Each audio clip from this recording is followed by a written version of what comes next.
Step 1. Mark the spots on the wall where you want the light.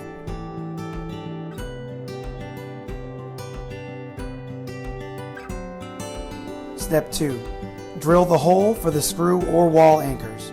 Step 3. Place the anchor inside. Step 4.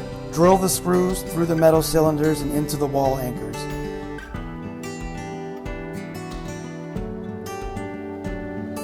Step 5.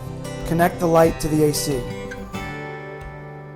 Step 6. Connect the regulator to the outlet in the wall.